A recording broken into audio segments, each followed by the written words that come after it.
I want to reach for my phone. But I know that even if I were to crank up the brightness on that phone screen, it's not bright enough to trigger that cortisol spike and for me to be at my most alert and focused throughout the day and to optimize my sleep at night. So what I do is I get out of bed and I go outside.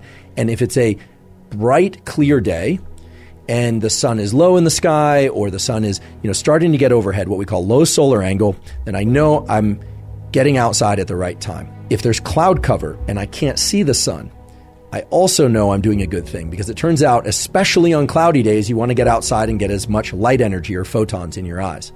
But let's say it's a very clear day and I can see where the sun is. I do not need to stare directly into the sun. If it's very low in the sky, I might do that because it's not going to be very painful to my eyes. However, if the sun is a little bit brighter and a little bit higher in the sky, sometimes it can be painful to look at. So the way to get this sunlight viewing early in the day is to look toward the sun. If it's too bright to look at directly, well, then don't do that. You just look toward it, but not directly at it. It's absolutely fine to blink. In fact, I encourage you to blink whenever you feel the impulse to blink. Never look at any light, sunlight or otherwise, that's so bright that it's painful to look at because you can damage your eyes. But for this morning sunlight viewing, it's best to not wear sunglasses. That's right, to not wear sunglasses, at least for this morning sunlight viewing. It is absolutely fine to wear eyeglasses or contact lenses, so-called corrective lenses. In fact, those will serve you well in this practice or this tool because they will focus the light onto your neural retina and onto those melanopsin and intrinsically photosensitive ganglion cells. If your eyeglasses or contact lenses have UV protection, that's okay. There's so many different wavelengths of light coming from the sun, and they are bright enough that they will trigger the mechanisms that you want triggered at this early time of day. So try and get outside, ideally within the first 5 minutes of waking, or maybe it's 15 minutes, but certainly within the first hour after waking. I want to share with you 3 critical things about this tool of morning sunlight viewing. First of all, this is not some woo biology thing.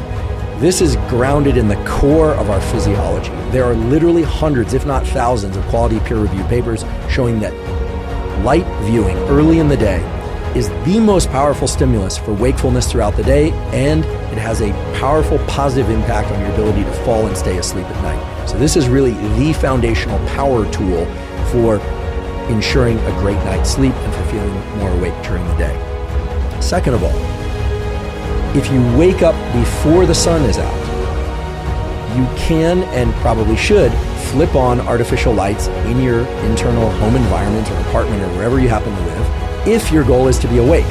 If you wake up at 4 in the morning and you need to be awake, well then turn on artificial lights.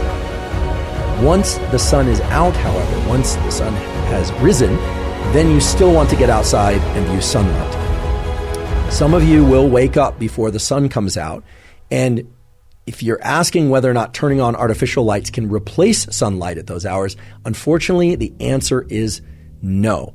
Unless you have a very special light, we'll talk about what kind of light. The bright artificial lights in your home environment are not, I repeat, are not going to be sufficiently bright to turn on the cortisol mechanism and the other wake-up mechanisms that you need early in the day. The diabolical twist, however, is that those lights in your home or apartment or even on your phone are bright enough to disrupt your sleep if you look at them too late at night or in the middle of the night. So there's this asymmetry in our retinal, our eye biology, and in our brain's biology, whereby early in the day, right around waking, you need a lot of light, a lot of photons, a lot of light energy. And artificial lights generally just won't accomplish what you need them to accomplish. But at night, even a little bit of artificial light can really mess up your so-called circadian, your 24-hour clocks, and all these mechanisms that we're talking about.